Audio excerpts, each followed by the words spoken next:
Hello everyone. तो देखिए, कल का डेट में 30 सितंबर 2024 की डेट में आप जैसे कि आप लोग जान रहे हैं कि जेएसएससी ऑफिस के बाहर में बहुत सारे स्टूडेंट गए हुए थे, ठीक है, 24 जिला से। और वहां जाके 11 सदस्यीय टीम वहां अंदर गए हुए थे जेएसएससी ऑफिस के, जिसमें झारखंड के टीचर्स, ठीक है, साथ ही साथ कुछ स्टूडेंट जिनके पास सबूत थे वो लोग गए हुए थे। 11 सदस्य और 2 रिपोर्टर गए थे, ठीक है। तो उस जो मीटिंग हुआ था अंदर में, उसमें क्या निर्णय लिया गया, क्या क्या बातें वहाँ पर रखी गई थी, तो सब चीज़ों के बारे में इस वीडियो में मैं बात करूँगा। अगर आप लोग ये वीडियो पूरा देख लेते हैं तो आपको वो वीडियो कंप्लीट देखने की ज़रूरत नहीं पड़ेगी, ठीक है। पॉइंट बाय पॉइंट यहाँ पे मैं समझाऊँगा, ठीक है, आपको कि वहाँ पे जो टीचर्स के द्वारा क्या कहा गया था और हमारे सचिव महोदय और साथ ही साथ अन्य अधिकारी वहाँ पे जो थे उनके द्वारा क्या रिप्लाई आया थे, क्या आंसर दिया गया, ठीक है, कि एग्ज़ाम कैंसिल होगा या नहीं होगा, तो उनके बारे में क्या क्या कहा गया था। तो चलिए वन बाय वन यहाँ पे बात करते हैं। देखिए, यहाँ पे एक अधिकारी के द्वारा 3 कैटेगरी में जितने भी प्रश्न थे टीचर्स और स्टूडेंट का, उनको 3 कैटेगरी में यहाँ पे डिवाइड किए थे, ठीक है। तो वही उनको ही सबसे पहले हम लोग यहाँ डिस्कस कर लेते हैं। साथ ही साथ जो भी टीचर्स का क्वेश्चन था यहाँ पे 3 कैटेगरी में डिवाइड कर लेते हैं, और जो भी अधिकारी, सचिव और अधिकारी का जो रिप्लाई आया था, आंसर आया था, उनके बारे में क्या कहा गया उनको भी मैं यहाँ पे बताऊँगा, ठीक है। तो 3 पॉइंट में क्या था। पहला पॉइंट देखिए क्या था कि एग्जामिनेशन से पहले पेपर आउट, ये हमारा टीचर्स और स्टूडेंट के द्वारा एक यहाँ पे कहा गया, ठीक है, कि एग्जामिनेशन से पहले ही पेपर आउट था। और दूसरा पॉइंट क्या था कि एग्जामिनेशन के दौरान अनियमितता, मतलब कि सील खुला होना या फिर अन्य सबूत जो एग्जामिनेशन के द्वारा चीटिंग हुआ था, ठीक है। और जो तीसरा पॉइंट है कि पेपर का क्वालिटी, मतलब कि पेपर रिपीट हुआ था, रिपीटेशन ऑफ क्वेश्चन हुआ था, ठीक है। तो ये केवल 3 कैटेगरी में यहाँ पे डिवाइड किया गया, जितना भी हमारा जो भी यहाँ पे कहा गया टीचर्स और स्टूडेंट के द्वारा। तो चलिए वन बाय वन यहाँ पे देखते हैं कि इसमें से क्या क्या आंसर दिया गया था अधिकारी और सचिव के द्वारा, जैसे सचिव के द्वारा, ठीक है। तो देखिए, सबसे पहले एग्जामिनेशन के पहले पेपर आउट, इसके बारे में क्या क्या कहा गया था, तो उसको डिस्कस करते हैं। देखिए, जो पहला यहाँ पे साक्ष्य दिया गया वह था फोटो में क्या था, आंसर लिखा हुआ था, ठीक है, क्वेश्चन का आंसर लिखा हुआ था केवल। इसमें मैथ को और कंप्यूटर और झारखंड का यहाँ पे एक पेज में फ़ोटो में दिखा रहा था कि एक पेज में कुछ आंसर लिखा हुआ है, ठीक। और उसमें उस फोटो में डेट और टाइमिंग लिखा हुआ था, और रियलमी का मोबाइल था, उसमें डेट और टाइमिंग नीचे लिखा हुआ था कि किस टाइमिंग में किस डेट में वो फ़ोटो क्लिक किया गया है, ठीक है। जिसमें एक पेज था, पेज में कुछ आंसर लिखा हुआ था। तो इसमें बताया गया कि जो भी यहाँ पे डेट और टाइमिंग लिखा हुआ है, इसको एडिटिंग विभिन्न सॉफ्टवेयर या ऐप के द्वारा एडिटिंग किया जा सकता है, ठीक है। ये कहा गया वहाँ पे सचिव और अधिकारी के द्वारा कि इसको विभिन्न ऐप से एडिटिंग किया जा सकता है, उसका डेट और टाइम को चेंज किया जा सकता है, ये कहा गया। ये आंसर रिप्लाई है, ठीक। ये हो गया पहला साक्ष्य। अब देखिए दूसरा साक्ष्य क्या है। देखिए, एक लड़का न्यूज़पेपर में हाथ से कुछ आंसर लिखा था, ठीक है। वो एग्जामिनेशन सेंटर में गया और वहाँ पे कुछ स्टूडेंट फ़ोन में लिख रहा था आंसर, फ़ोन में सुनकर आंसर लिख रहा था। तो वो भी स्टूडेंट आशीष कुमार नाम का ये था, ये लड़का भी गया हुआ था, ठीक है, जेएसएससी के अंदर। तो वहाँ पे वो बता रहा था कि न्यूज़ पे कुछ स्टूडेंट फ़ोन से सुनकर आंसर लिख रहा था। तो वो भी आशीष कुमार स्टूडेंट जो है वो भी न्यूज़पेपर में जल्दी से कुछ आंसर लिख लिया, ठीक है। उसमें भी उस फोटो में वो बता रहा था कि प्रॉपर्टी चेक कर लीजिए कि मेरा टाइम क्या है। वो बता रहा था 7 बजे सुबह था 22 तारीख, ठीक है। तो लेकिन यहाँ पे भी सेम वही रिप्लाई किया गया अधिकारी के द्वारा कि जो यहाँ पे डेट और टाइमिंग है मोबाइल का, वो सेटिंग में जाकर चेंज हो सकता है, ठीक है। मान लीजिए 1 साल पहले भी आप लोग जाके, ये मैंने भी चेक किया, ठीक है, कि आप लोग सेटिंग में जाइए और 1 साल पुराना डेट को सेलेक्ट कर दीजिए और फोटो क्लिक कीजिए, फिर से डेट आप लोग सही कर लीजिए। लेकिन वो जो फोटो का डेट रहेगा प्रॉपर्टी में जाकर देखिएगा तो 1 साल पुराना ही मिलेगा आप लोगों को।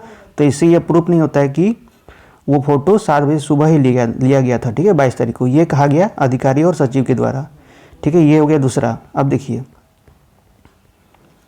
जो तीसरा प्रूफ था वो था वीडियो, कि एक वीडियो में कुछ एक लड़का दिखा रहा है वीडियो में, ठीक है। उसके पास एक चीट था और कुछ लड़का वो पूछ रहा था कि क्या है आपके पास, तो वो पूछने पे भाग गया, ठीक है, चीट फाड़ कर। तो वो वीडियो में चीट, जो फटा हुआ चीट था, उसका भी उन लोगों ने वीडियो बना लिया, ठीक। तो उस वीडियो में अधिकारी के द्वारा चेक किया गया तो बताया गया कि उस वीडियो का टाइमिंग देखिए 7:01 है, फिर 7:14 है, फिर कोई वीडियो का उसी वीडियो में टाइमिंग 5:25 भी है, ठीक है, वो भी शाम का। तो ये बताया गया कि ये जो टाइम क्यों चेंज हो रहा है, तो इसमें एक शक पैदा हो रहा है। और साथ ही साथ जो चीट पाया गया उसमें क्या था, जीके का नोट्स था। जैसे उन लोगों ने बताया गया कि कोई लड़का अगर एग्ज़ाम से पहले कैसे जाता है कि जीके का कुछ याद कर ले, नोट्स बना के जाता है ना, तो बस उसी प्रकार का नोट्स मिला है। तो वह बताया गया वहाँ पे अधिकारी के द्वारा। और साथ ही साथ कुछ मैथ का क्वेश्चन भी था उसमें। अब ये चेक करके पता चलेगा कि जो मैथ का आंसर था उसमें क्या वो सही था कि जो क्वेश्चन में हम लोगों का आया था सीजीएल का क्वेश्चन में, तो वो मिलान करके पता करेंगे, ठीक है। तो ये हो गया तीसरा प्रूफ, जिसका बताया गया कि एग्ज़ाम से पहले ही पेपर आउट था, ठीक है। साथ ही साथ वीडियो में ये भी बताया गया कि जो वीडियो बनाया गया था, तो उसमें देखिए वीडियो का जो उन लोगों ने देखा अधिकारी ने, और बताया कि जो वीडियो में धूप की स्थिति है, सूर्य की स्थिति, वो 7 बजे सुबह की बिल्कुल नहीं थी, क्योंकि वहाँ पे छाया बन रहा था वो दोपहर का लग रहा था, ठीक है। ये बताया गया था वीडियो के संबंधित में। तो ये हो गया एग्जामिनेशन से पहले पेपर आउट का जितना भी साक्ष्य दिया गया था उसका आंसर वहाँ पे अधिकारी के द्वारा जो भी बताया गया। अब देखिए एग्जामिनेशन के दौरान अनियमितता, मतलब कि एग्जामिनेशन के दौरान जो भी वहाँ पे बताया जा रहा था स्टूडेंट के द्वारा कि क्वेश्चन पेपर का सील खुला हुआ था, ठीक है, और एक जो ऑडियो क्लिप भी वायरल हो रहा था। तो उसके बारे में यहाँ पे जानते, देखिए क्या क्या हुआ था कि सील का खुला होना, ठीक है, क्वेश्चन बुकलेट का सील का खुला होना। तो यहाँ पे जो एक्सप्लेनेशन दिया गया था उन लोगों के द्वारा, देखिए कि 6 लाख क्वेश्चन पेपर छपा था, ठीक है, 3 पेपर का अलग अलग, टोटल 18 लाख। यहाँ पे 19 लाख भी बताया गया था, ठीक है, 19 लाख क्वेश्चन बुकलेट छपाया गया था। और इसी कारण यहाँ पे टेक्निकल एरर हो सकता है, ठीक है, ये बताया गया था कि टेक्निकल एरर हो सकता है, मशीन के द्वारा छपा जाता है। 19 लाख क्वेश्चन बुकलेट में 1-2% यहाँ पे सील खुला हो सकता है। ये जेएसएससी के चेयरमैन के द्वारा प्रेस कॉन्फ्रेंस में भी सेम बात कही गई थी, ठीक है। तो ये एक्सप्लेनेशन हो गया सील खुला होने का, ठीक। और ये भी बताया गया कि 1.25 लाख स्टूडेंट साइन भी किए थे कि जो क्वेश्चन बुकलेट आया था उस जो भी इन्वेलप में वो खुला हुआ नहीं था। तो 1.25 लाख स्टूडेंट साइन भी किए हुए हैं, ठीक है। तो ये हो गया हमारा सील खुला होने का एक्सप्लेनेशन। अब देखिए जो सेकंड यहाँ पे एक ऑडियो क्लिप वायरल हो रहा है किसी लड़की का, वो आया हुआ था 24 तारीख के 11 बजे रात को, ठीक है, जिस दिन प्रेस कॉन्फ्रेंस हुआ था उसी रात को वायरल हो रहा है, उसी रात से वायरल हो रहा है, ठीक है। तो इसमें क्या कहा गया, देखिए उस लड़की ने बताया कि उसका जो सेंटर था वो हिंदू हाई स्कूल था और वो कक्षा नंबर 4 में बैठी हुई थी, ठीक है, ये लड़की के द्वारा बताया गया। और बताया गया कि उस रूम में 24 टोटल कैंडिडेट थे और साथ ही साथ 6 कैंडिडेट एब्सेंट थे, मतलब कि 30 कैंडिडेट का रोल नंबर था वहाँ पे, लेकिन केवल 24 कैंडिडेट ही प्रेजेंट हुए थे। और उस ऑडियो में बताया जा रहा है लड़की के द्वारा कि एक पुलिस वाला आता है, ठीक है, और एक किसी कैंडिडेट को आंसर बता रहा है और वो टिक करवा रहा था। ये आरोप था उस लड़की का, ठीक। लेकिन यहाँ पे जो फिर अधिकारी के द्वारा क्या बताया गया, देखिए अधिकारी के द्वारा बताया गया कि ये जो हिंदू हाई स्कूल है इसमें कोई भी रूम नंबर 4 है ही नहीं, ठीक है, रूम नंबर 4 है ही नहीं। और यहाँ पे रूम नंबर 5 से स्टार्ट होता है, 5, 6, ठीक है, ऐसा बताया गया।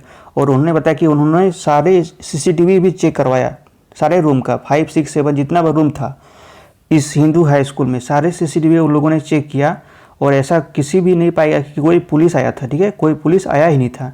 उन लोगों ने सारे सीसीटीवी को चेक किया, ये उन लोगों ने बताया, ठीक है। और बाद में देखिए ये भी पता चला कि बाद में लड़की ने अपना जो स्टेटमेंट था वो बदल दिया कि उसका सेंटर कोड 492 नहीं था बल्कि 491 था, ठीक है, 492 कोड है हिंदू हाई स्कूल का। लेकिन यहाँ पे ये भी क्वेश्चन उठाया जा रहा है कि उन लोगों के द्वारा अधिकारी के कि उन्होंने जो लड़की ने बताया कि हिंदू हाई स्कूल, तो हिंदू हाई स्कूल का जो सेंटर कोड है वो है 492। 491 क्यों बताया जा रहा है बाद में, क्योंकि 491 जो सेंटर कोड है वो हिंदू हाई स्कूल नहीं था। तो यहाँ भी एक शक पैदा हो रहा है कि लड़की झूठ बोल रही है, ठीक है, ये उन लोगों ने बताया, ये जांच का विषय है। अब तो ये 2 पॉइंट हो गया, मैंने बता दिया, ठीक है। अब देखिए तीसरा पॉइंट है क्वेश्चन की इक्वालिटी। क्वेश्चन की इक्वालिटी मतलब कि जो रिपीटेशन ऑफ क्वेश्चन आया था, जो आरोप लगाया जा रहा है स्टूडेंट और टीचर्स के द्वारा, ठीक है। तो यहाँ पे क्या एक्सप्लेनेशन दिया गया उसके बारे में थोड़ा बात करते हैं। अब देखिए एक यहाँ पे EOI यहाँ पे एक जो नियमावली है जैसे का, इसमें इसके अनुसार सिमिलर पोस्ट का पिछले 2 साल का कोई भी एग्जाम का क्वेश्चन आइडेंटिकल क्वेश्चन रिपीट नहीं होना चाहिए, ठीक है। ये यहाँ पे नियमावली है। तो इसके बारे में बताया गया कि ये लोग चेक करेंगे कि क्या सिमिलर पोस्ट में क्वेश्चन रिपीट हुआ है पिछले 2 साल के क्वेश्चन पेपर के उसमें से, तो ये चेक किया जाएगा, ठीक है। लेकिन और भी यहाँ पे आरोप लगाया गया कि 2019 का सीजीएल का सेंट्रल सीजीएल का क्वेश्चन मैथ और रीजनिंग का रिपीट हुआ है, ठीक है। 32 क्वेश्चन ये बताया गया था, ठीक है। तो इसको भी चेक किया जाएगा कि क्या सिमिलर पोस्ट था और क्या 2 साल के यहाँ पे रिपीट हुआ था क्या नहीं थी। लेकिन 2019 तो यहाँ पे 2 साल पार हो गया, ठीक है। लेकिन 2022 का भी कुछ क्वेश्चन यहाँ पे बताया जा रहा है कि रिपीट हुआ है। तो ये लोग चेक करेंगे कि क्या सिमिलर पोस्ट था और क्या 2 साल वाला रिपीट हुआ है क्या नहीं, ठीक है। ये लोग चेक करके फिर से यहाँ पे जांच करेंगे और इसके बारे में पता करेंगे, ये बताया गया उन लोगों के द्वारा। अब देखिए फिर टीचर्स ने यहाँ पे बताया कि 2017 में भी झारखंड में एक राजस्व कर्मचारी का एग्ज़ाम कैंसिल किया गया था, ठीक है, इसी कारण के कि क्वेश्चन रिपीट हुआ था। तो इसको भी वो लोग चेक करके बताएंगे कि क्या नियम के अनुसार कितना क्वेश्चन रिपीट हुआ था, ठीक है, सिमिलर पोस्ट था कि नहीं और 2 साल से पहले था कि नहीं, ये लोग चेक करेंगे। चेक करके इसके बारे में बताएंगे, ठीक है। तो ये हो गया रिपीटेशन ऑफ क्वेश्चन का उन लोगों के द्वारा जवाब, ठीक है। तो यही 3 पॉइंट यहाँ पे टोटल था कि जितने भी क्वेश्चन हम लोगों के द्वारा उठाया जा रहा था स्टूडेंट और टीचर्स के द्वारा, तो यही 3 क्वेश्चन कैटेगरीज में क्वेश्चन था और तीनों का आंसर यहाँ पे एसएससी के सचिव सुधीर कुमार गुप्ता सर और बाकी और भी अधिकारी एक थे उनके द्वारा आंसर दिया गया, ठीक है। अब देखिए जो कंक्लूजन क्या है, एग्जाम रद्द होगा या कि नहीं, यही तो मांग था, मेन मांग की एग्जामिनेशन कैंसिल हो 21 और 22 दोनों का।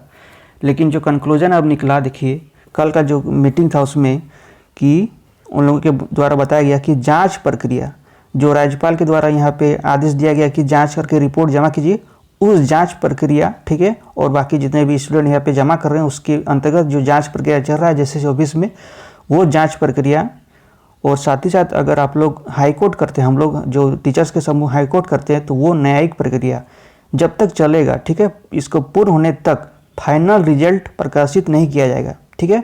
फाइनल रिजल्ट प्रकाशित नहीं किया जाएगा मतलब कि जो फाइनल मेरिट लिस्ट है वहाँ उसको केवल प्रकाशित नहीं किया जाएगा जांच प्रक्रिया और न्यायिक प्रक्रिया के पूर्ण होने तक। लेकिन यहाँ पर नोट कीजिए कि सारी प्रक्रिया, रिजल्ट का सारी प्रक्रिया चलती रहेंगी। मतलब कि आंसर की जैसे आ गया, आंसर की का जो यहाँ पे ऑब्जेक्शन रेज किया जा रहा है वो भी होगा, फाइनल आंसर की भी आ सकता है, डीवी भी हो सकता है, लेकिन फाइनल मेरिट लिस्ट जारी नहीं किया जाएगा जब तक जांच प्रक्रिया का रिजल्ट राज्यपाल को न सौंपा जाए। और अगर न्यायिक प्रक्रिया भी चलता रहेगा तो उसको भी पूर्ण होने तक यहाँ पे फाइनल मेरिट लिस्ट जारी नहीं होगा, ये बताया गया जेएसएससी के द्वारा वहाँ पे, ठीक है। और बाकी ये सर लोग डिमांड कर रहे थे कि जो ये बात आप लोग कर रहे हैं कि फाइनल मेरिट लिस्ट या फाइनल रिजल्ट जारी नहीं किया जाएगा, प्रकाशित नहीं किया जाएगा, इसको नोटिस के रूप में जेएसएससी की वेबसाइट में डाल दीजिए, ठीक है, ताकि जो स्टूडेंट है वो संतुष्ट हो सके थोड़े बहुत। तो इसके बारे में बताया गया कि आप लोग इसके जो एप्लीकेशन लिख दें कि इसके रिगार्डिंग, और इसके रिगार्डिंग एक मीटिंग किया जाएगा और बाद में इस नोटिस को पब्लिश किया जाएगा, ठीक है। ये उन लोगों ने बताया कि अभी हम लोग यहाँ पे कोई भी नोटिस नहीं निकाल रहे हैं, आप लोग यहाँ पे एप्लीकेशन में लिख के दीजिए कि हम लोग जांच प्रक्रिया तक कोई भी यहाँ पे नहीं करेंगे, ठीक है। तो उसको नोटिस के रूप में हम लोग बाद में प्रकाशित कर देंगे, ये बताया गया उन लोगों के द्वारा। तो मेन कंक्लूजन यही है कि जांच प्रक्रिया और न्यायिक प्रक्रिया के पूर्ण होने तक कोई भी फाइनल रिजल्ट प्रकाशित नहीं किया जाएगा, लेकिन प्रक्रिया जो भी है रिजल्ट का वो चलता रहेगा, ठीक। तो यही हो गया हमारा कंक्लूजन।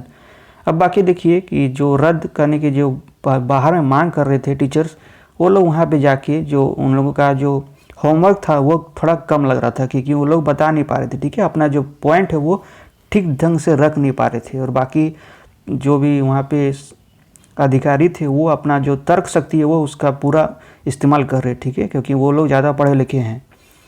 बाकी आप लोग बताइए कि आप लोग क्या सोच रहे हैं कि अब क्या लगता है कि उम्मीद है कि नहीं रद्द होगा कि नहीं। तो जैसे कि वो लोग वहाँ पे अधिकारी का जो हाव भाव है उसको देख के लग रहा था कि वो लोग रद्द करने के बिल्कुल साथ में है नहीं। वो लोग साफ साफ बोल रहे थे कि आप लोग कोर्ट जाइए, ठीक है, और कोर्ट से जो भी निर्णय होगा वो अंतिम निर्णय होगा। अभी जो भी जांच प्रक्रिया वो लोग करते रहेंगे अपने अनुसार, जो भी जांच कमेटी बैठाई गई है, ठीक है, उसके अनुसार जांच चलते रहेगा, लेकिन जो रिजल्ट का प्रक्रिया है वो उसमें रोक नहीं होगा। केवल रिजल्ट प्रकाशन, फाइनल रिजल्ट प्रकाशन का जो वो नहीं होगा, ठीक है, जब तक जांच प्रक्रिया पूर्ण नहीं होती है। तो बस जितने भी पॉइंट्स थे कल के, जितने भी मीटिंग हुए थे उनको मैं बता दिया। बाकी आप लोग अपना व्यूज़ को कमेंट में लिख सकते हैं, ठीक है। So that's it for today, thank you.